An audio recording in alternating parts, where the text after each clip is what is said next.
don't know that I'm going to even do it. You don't know. I may do it. I may not do it. I mean, nobody knows what I'm going to do. I can tell you this, that Iran's got a lot of trouble, and they want to negotiate. And I said, why didn't you negotiate with me before? All this death and destruction. Why didn't you negotiate? I said to the people, why didn't you negotiate with me 2 weeks ago? You could have done fine. You would have had a country. It's very sad to watch this. I mean, I've never seen anything like it. It's so, everyone thought it was going to be the reverse. I didn't think so. And I was telling them, you gotta do something. You gotta negotiate. And at the end, last minute, they said, no, we're not going to do that, and they got hit. Do you think it's too late? Nothing's too late. The only thing too late is Powell. Powell's too late. Too late, Powell. Have the Iranians reached out to you, Mr. President? What? Have the Iranians reached out to you? Yes. And what did you say? I said it's very late. I said it's very late to be talking. We may meet. It's. I don't know. There's a big difference between now and a week ago, right? Big difference.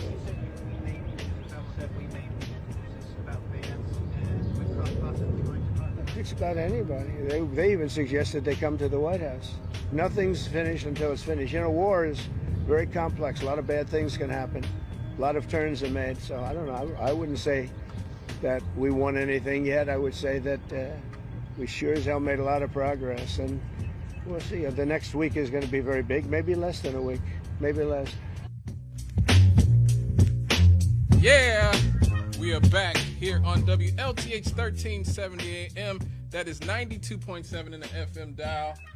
If you're nasty, that is our president, El Presidente, Donald John Trump, lying his behind off as usual, talking about Iran and their unwillingness to negotiate. Iran has been negotiating. Iran has always been willing to negotiate. Hell, they negotiated a whole nuclear agreement with Barack Obama over a decade ago. And it was this current president, Donald John Trump, who tore up the agreement that Iran had with Barack Obama that they wouldn't build any nuclear weapons.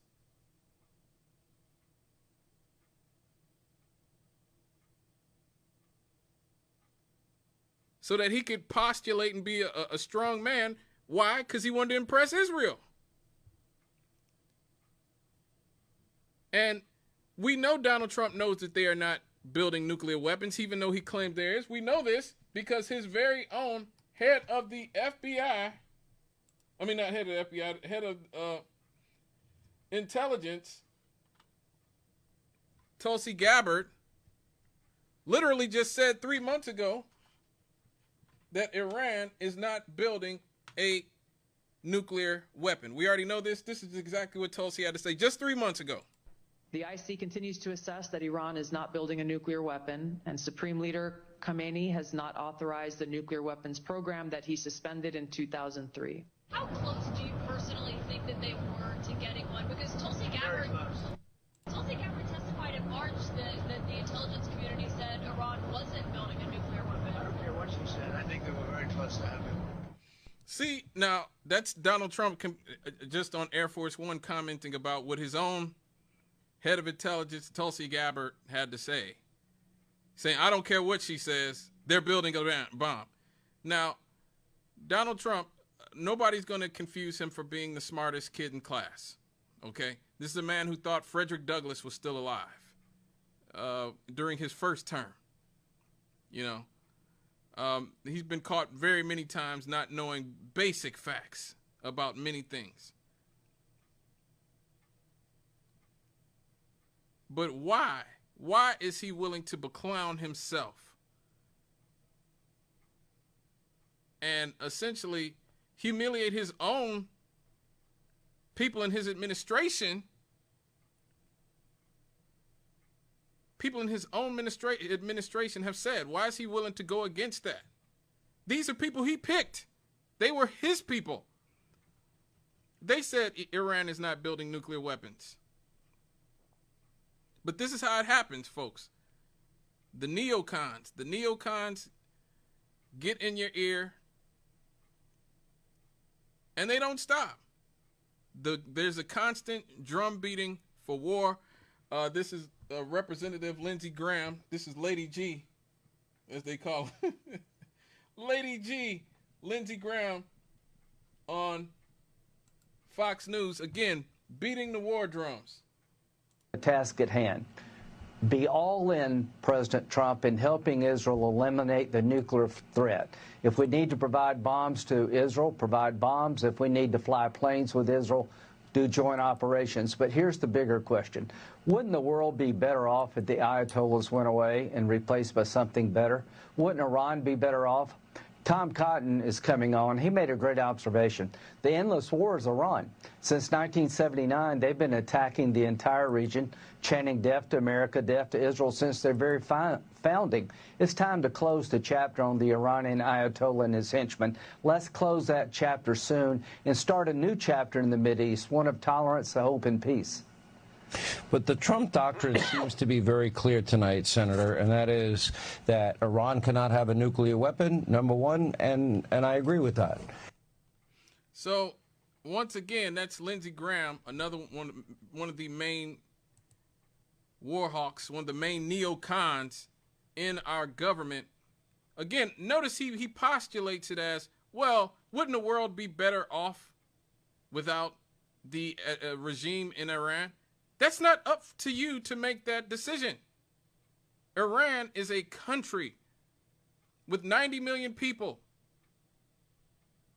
who themselves are governed by an administration. They have the right. If they don't like the administration, they can overthrow it if they want. Notice they're always shifting the goalpost to justify, once again, doing Israel's bidding, overthrowing governments, trying to kill leaders, and then when the chaos happens, when, you know, the rebels take over, they pretend like, oh my God, we had no way of knowing that this was going to happen in Iraq, in Afghanistan, in Libya, in Syria. These people destroy whole countries, overthrow their governments, chaos ensues, and then all of a sudden, oh, well, how do we know this is going to happen? Well, they do it in service of Israel. And so why are all of these people willing to beclown themselves? Why are they willing to beclown themselves? Destroy whole parts of the world just to satisfy the urges of this one little country. What does Israel have over our politicians? It can't just be money. It can't. As greedy and corrupt as our politicians have shown themselves to be in many instances, the people running this country, it can't just be money. It's not just money. Don't get me wrong, I'm sure money helps. But China has money. Russia has money. The Saudis have money. Lots of people have money. They do not beclown themselves to defend China like this, or Russia, or Saudis, or any other country like this. Why is it that our entire foreign policy seems to be set on what's best for Israel? What will help Israel? Now, I think it's very important that you hear from one of our elected officials. We just heard from Lady G, Lindsey Graham. But this interview that Ted Cruz did with Tucker Carlson is incredible. Now, I know a lot of people don't like Tucker Carlson because he's a right-wing, fascist in a lot of ways, and he is. But even a broken clock can be right twice a day. And this is why I talk about not allowing yourself to be caught up in the gangbanging of the Democrats and the Republicans. I don't care whether Tucker Carlson's a Republican or not. When he's anti-war and when he's calling out the neocons, then right then, in that moment, we are simpatico. And he actually did his job this week and actually exposed just how inept and incompetent the people who are running this country are this is a portion of his interview with Ted Cruz, while Ted Cruz is trying to justify us getting into another forever war, another disastrous war, this time against a country that is much bigger than Iraq. Iraq had 46 million people and is nowhere near as tough as Iran, who has twice as many people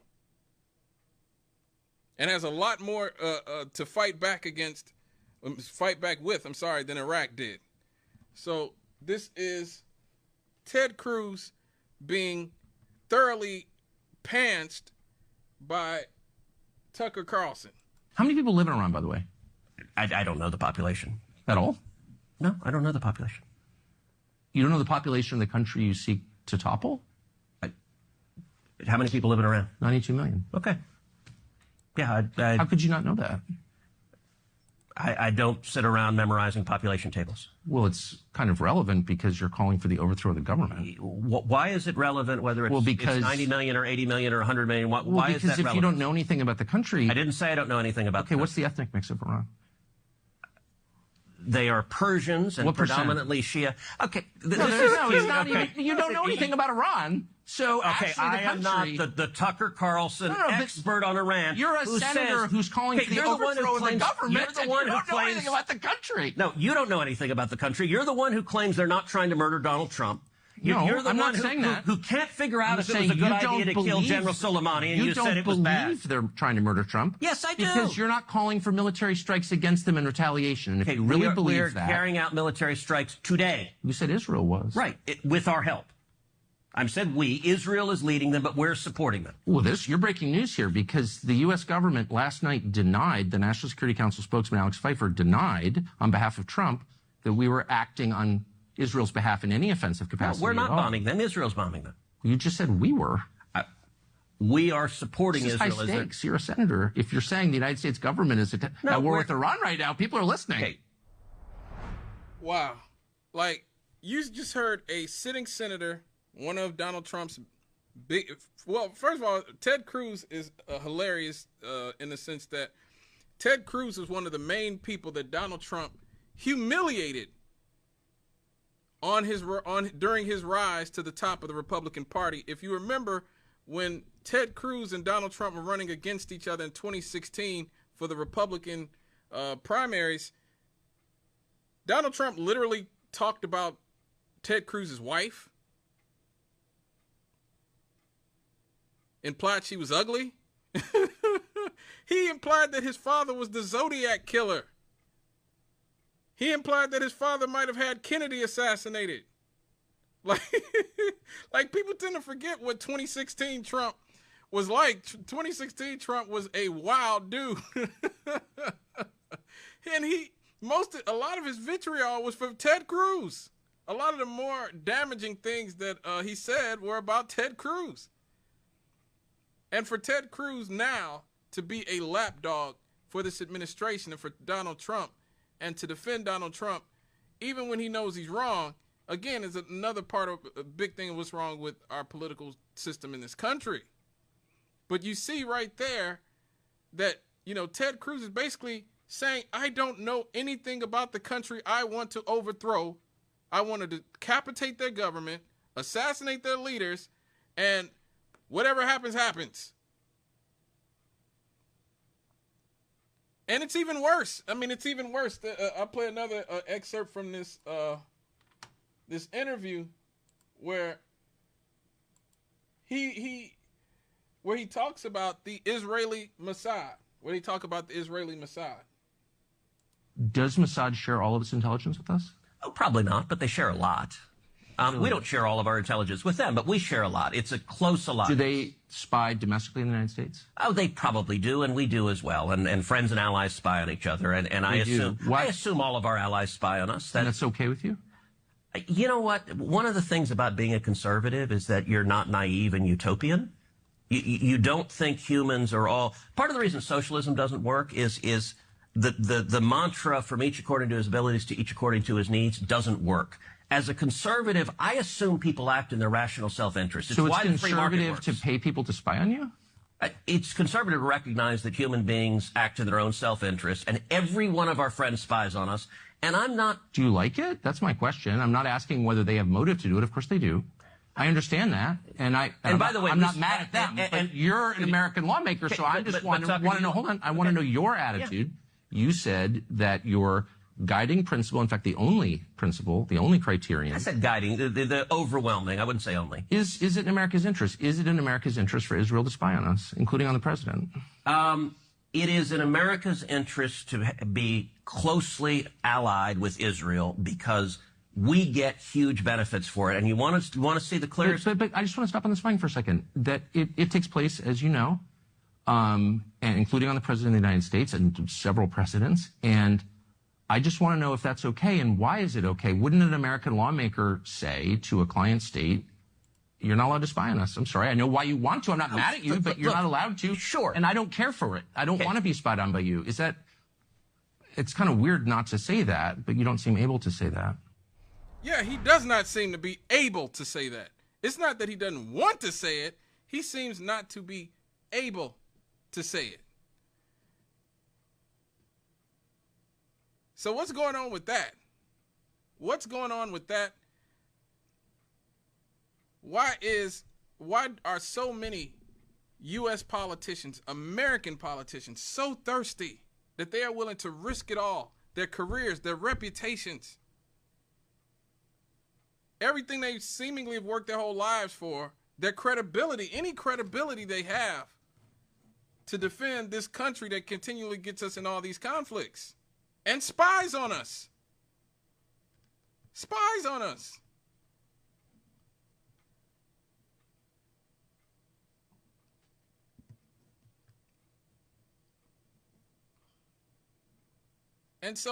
And this isn't even just a Republican thing. I know I'm talking about, Lindsey Graham and Ted Cruz and Donald Trump and these types of people.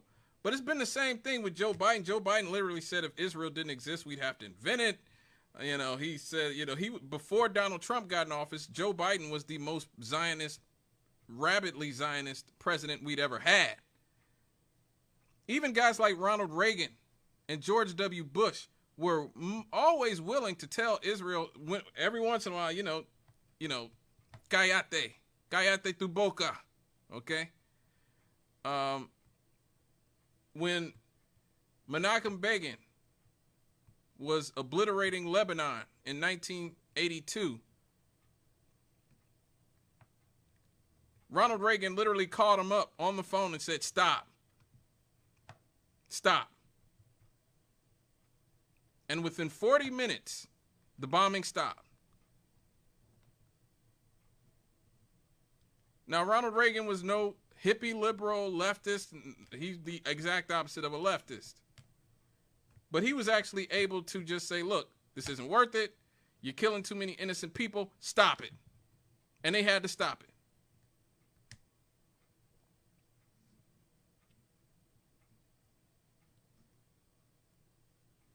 Why are we so devoted to the project of Greater Israel? And this has been going on for a while now. I remember the General Wesley Clark actually talked about, and I played this clip on the show many times before. If you actually listen to the show, you'd know that I played this clip on the show about Wesley Clark saying that the plan after 9/11 was to destroy 7 countries in 5 years. That was the plan. That was the plan of the Bush administration.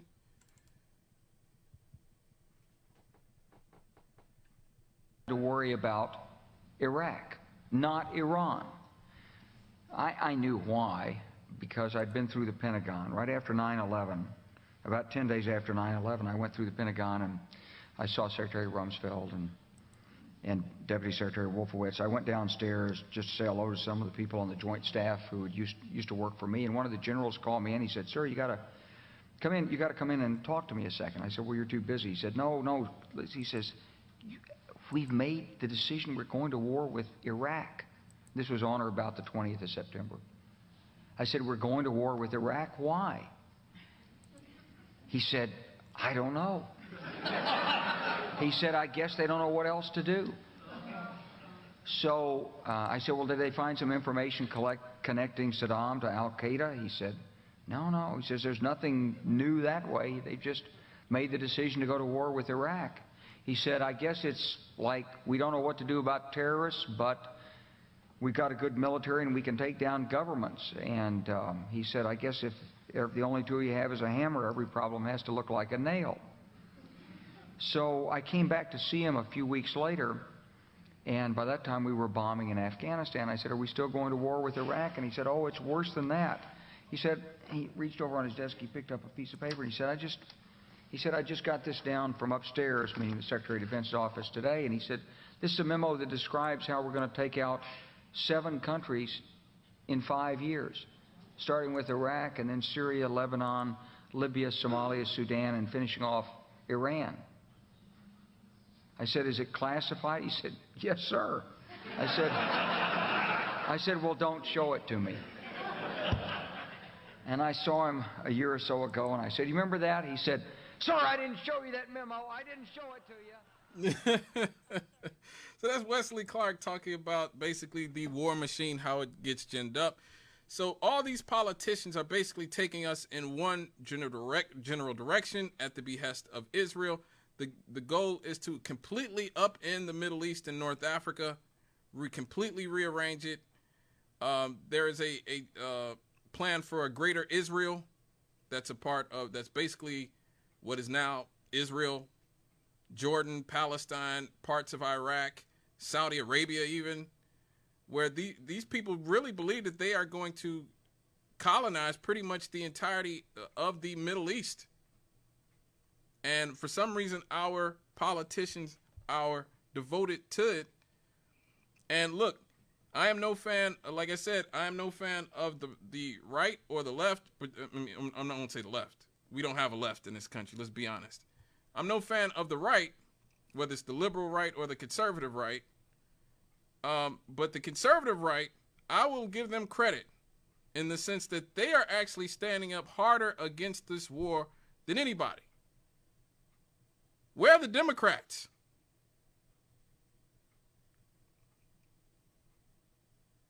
Just a few weeks ago, when it didn't look like we were going to go to war with Iraq, Chuck Schumer was literally out there calling Trump Taco, which stands for Trump always chickens out, and daring him to go to war with Iran. He was daring him to do what he's doing now, which is basically starting World War III. Of course, Chuck Schumer is another Israeli puppet.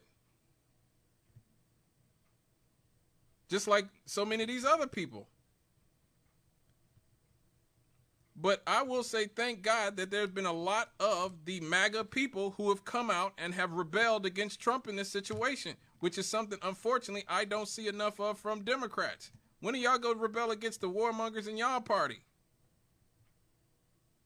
Why is Candace Owens and Tucker Carlson and Marjorie Taylor Greene, why are they more anti-war than Barack Obama, Joe Biden, and Kamala Harris? And all the people on MSNBC and on CNN and at the New York Times.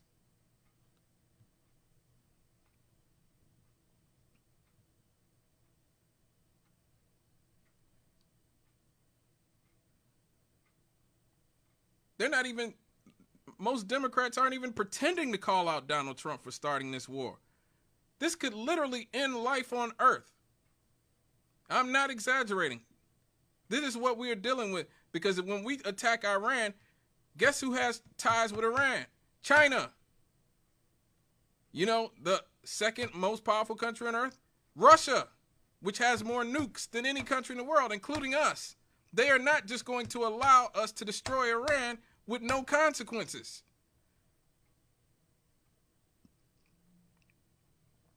So where's the urgency from the Democratic Party, and who used to be anti-war? When I was growing up, the Democrats were anti-war. Where are they at?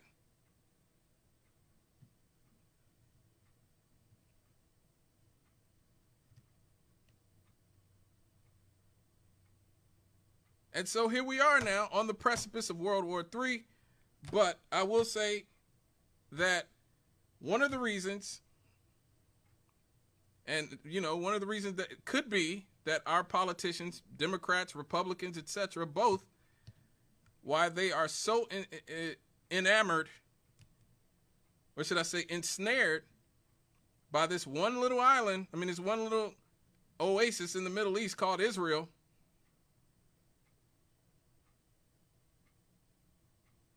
could have something to do with a man named Jeffrey Epstein. Yeah, that Jeffrey Epstein.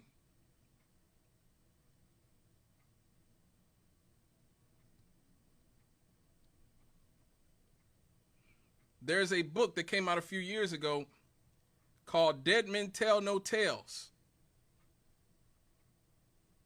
that proposed that Ghislaine Maxwell, who was Jeffrey Epstein's girlfriend and basically just got convicted of sex trafficking a few years ago, and Jeffrey Epstein were spies, Israeli spies.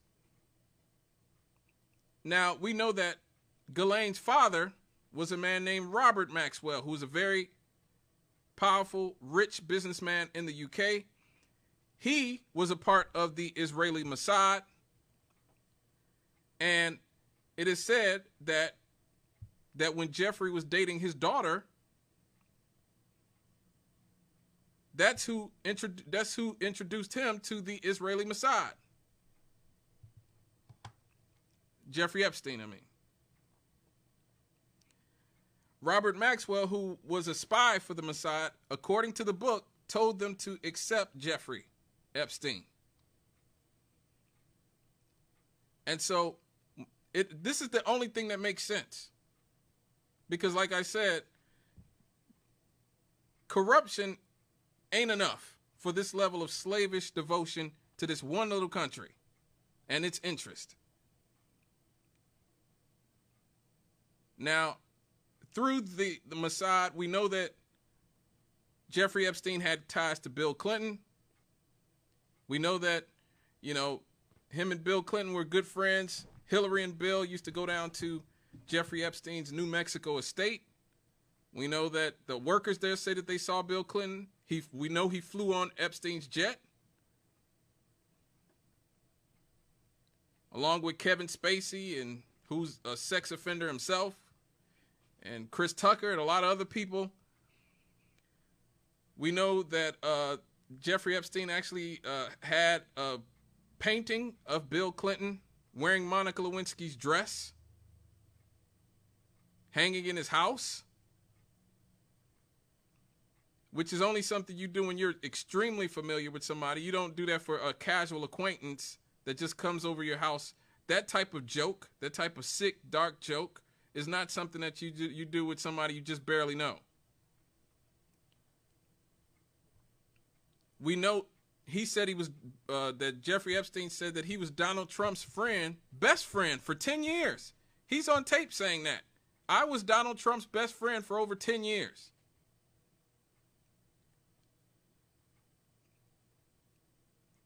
And so you look at these connections that Jeffrey Epstein had. He was connected to the mega group that is basically made up of Zionist billionaires who fund Israel's cause. Les Wexner, who was the owner of Victoria's Secret, actually gave him his Manhattan townhouse and headquarters for his sex trafficking operation. We know that Jeffrey Epstein worked with Israeli Prime Ministers Ehud Barak and Shimon Peres. We know he had ties to the Mossad-connected tech firms and a lot of their intelligence veterans.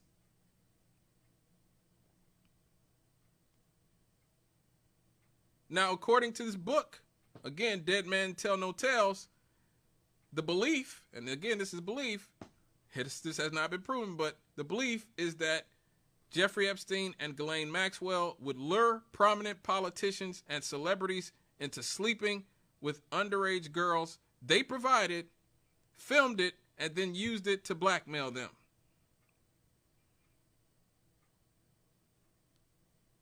Several of the girls who have come forward to testify against Jeffrey Epstein and in different situations, and Ghislaine Maxwell have said that his homes were wired with cameras and that he kept the footage in a safe. So if this guy was working with Israeli intelligence and he had all this footage of celebrities and politicians with underage girls that they provided, good Lord, who knows how much protection that could be basically providing Israel with. And look, I can't prove that that is the truth, but that is the only thing that makes any sense in this situation. It can't just be money. I'm sorry. There's not enough, like a lot of people have money. Israel don't have all the more money than everybody else put together. They have something over the people who are making decisions in our government, Democrats and Republicans, both. There is a reason all of these people have a slavish devotion to Israel's foreign policy, which seems to be completely remaking and upending the Middle East and North Africa. And all I know is that we have to fight it. We cannot get ourselves in another horrific war in the Middle East. I'm sorry. We cannot support this. If you have any conscience whatsoever, if you have any memory, if you don't have the memory of a goldfish, and you can remember how messed up Libya was, how messed up Iraq was, how messed up Afghanistan was, how messed up Vietnam was, how messed up all these conflicts are, then I'm sorry, I don't see how you can support this in good conscience just to satisfy the urges of Benjamin Netanyahu and the Zionists. All right, folks, we just talked about some really heavy stuff. Let's lighten the mood. Let's have a celebration. It's time for some happy happies. We'll be right back after these.